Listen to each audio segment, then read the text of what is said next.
Welcome to the beautiful village of Chipping, situated in the Ribble Valley.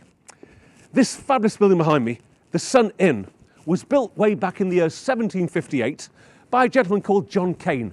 And John Cain was a stonemason on the world famous York Minster.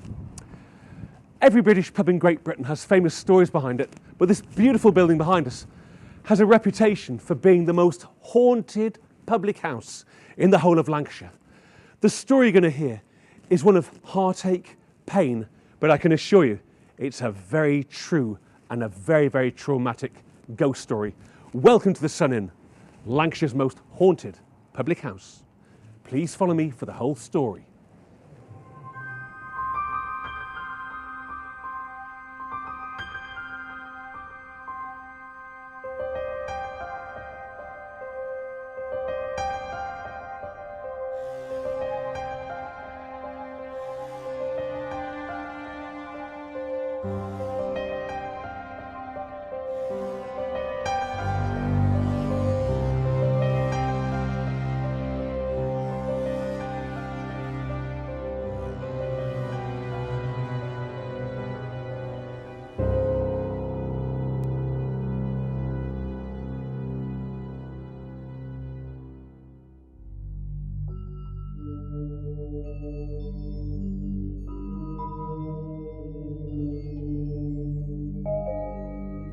This is St Bartholomew's Church here in the village of Chipping.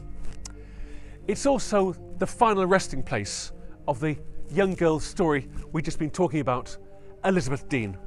Her story is one of heartache and pure tragedy. She's been lying here since 1835. Her story really is a tale from the grave. Let's turn the clock back to 1834. Elizabeth Dean was 19 years old. She'd been informed that up in the north of England, in the Lancashire cotton county of Lancashire, there were many jobs. She left the city of London and arrived here in this rather beautiful village. She was hoping to get a job in textiles, but instead was offered a job as a scullery maid in the nearby Sun Inn. There she met fellow scullery maid Alicia Trainer. These two hit it off right away. They were very good friends. They enjoyed working together. One day, a handsome young lad called David arrived in the Sun Inn. He saw young Lizzie and took a shine to her. Strange enough, 3 days later, he proposed to her and Lizzie accepted. They made their way across the road into St Bartholomew's and met the Reverend. There, they planned their happy wedding day. The date was organised and Lizzie went back into the hotel with a skip in her step. She was made up, a handsome young husband, a beautiful village away from the smog of London, and a great future together. 2 days before the wedding was going to take place, David got cold feet and said, "I'm sorry, Lizzie, I don't want to marry you, love, but I would like to marry your friend Alicia." You can imagine the poor girl's heart was snapped in two. You can also imagine that the relationship with Alicia was very fraught.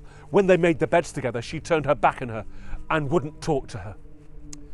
On the day of the wedding, poor Lizzie Dean made her way to the attic of the Sun Inn, which overlooks the churchyard here.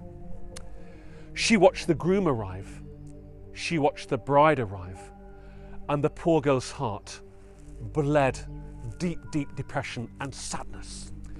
She decided there and then to terminate her life. She made a noose from a long piece of rope.